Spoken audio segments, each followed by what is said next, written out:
గోరుచిక్కుడు మసాలా తయారీ విధానం చూద్దాం. హాయ్ అండి.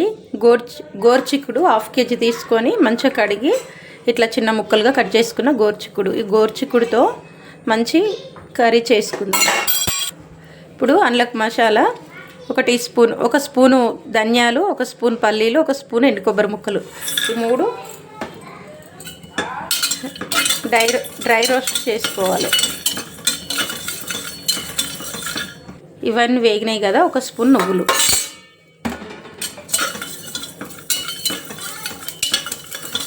ఇవి ఇప్పుడు ఒక గిన్నెలకు తీసేసుకుందాం. కొంచెం నూనె వేసుకుందాం. ఒక 2 టేబుల్ స్పూన్లు అంతా నూనె వేసుకుందాం. నూనె వేడైనాక 1 టీ స్పూన్ జీలకర్ర, 1 పెద్ద ఉల్లిపాయ, 3 పచ్చిమిర్చి కట్ చేసుకొని వేసుకోవాలి.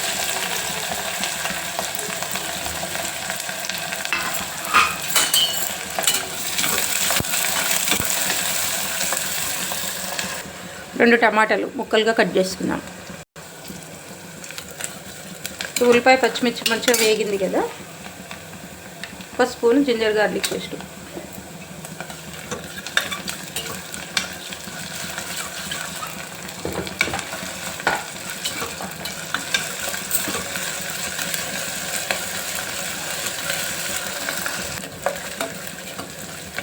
ఈ జింజర్ గార్లిక్ పేస్ట్ కూడా మంచిగా వేగింది కదా, 1 స్పూను పసుపు,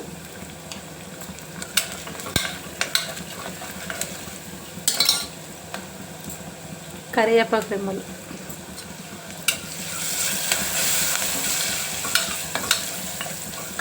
మనం కట్ చేసుకున్న టమాటా ముక్కలు,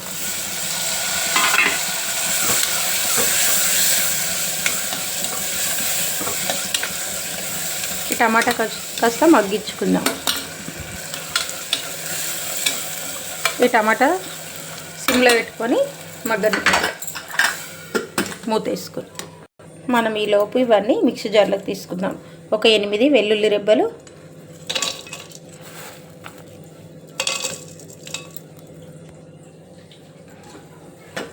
ఒక 2 నిమిషాల తర్వాత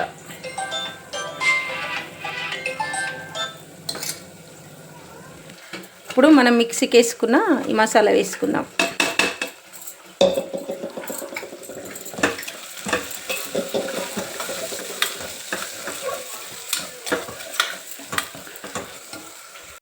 ఇప్పుడు ఇంట్లోనే 1 స్పూన్ కారం, 1 స్పూన్ ఉప్పు,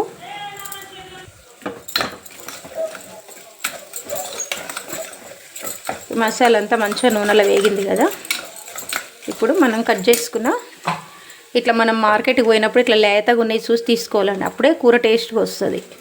ఇప్పుడు ఈ 1/2 kg గోరుచిక్కుడు,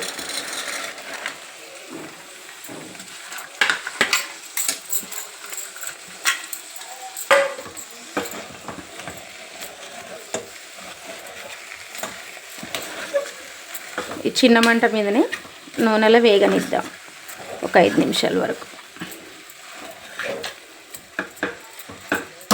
మూత వేసుకొని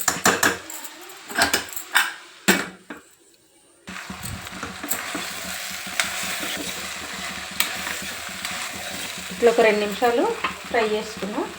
ఇప్పుడు కొంచెం కొత్తిమీర,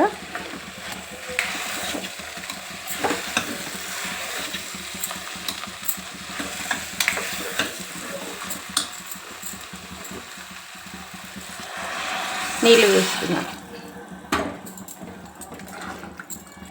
మనకు చిక్కగా కావాలన్నా లూజుగా కావాలన్నా చూసుకొని వేసుకోవాలి.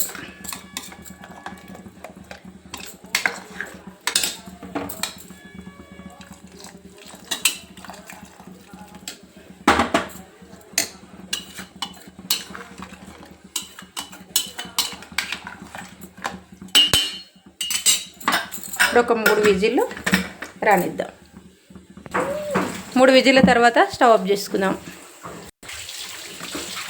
ఇప్పుడు 3 విజిల్ల తర్వాత స్టీమ్ అంతా పోయినాక చూద్దాం. మంచిగా రెడీ అయిపోయింది కదా గోరుచిక్కుడు మసాలా. కొత్తిమీర జల్లి స్టవ్ ఆఫ్ చేసుకుందాం. ఇది రొట్టెలకైనా అన్నంలకైనా సూపర్ టేస్ట్గా ఉంటుందండి. ఒకసారి ట్రై చేసి చూడండి. ఎప్పుడు చేసేలాగా కాకుండా ఇట్లా ఒకసారి ట్రై చేసి చూడండి, అందరు ఇష్టంగా తింటారు.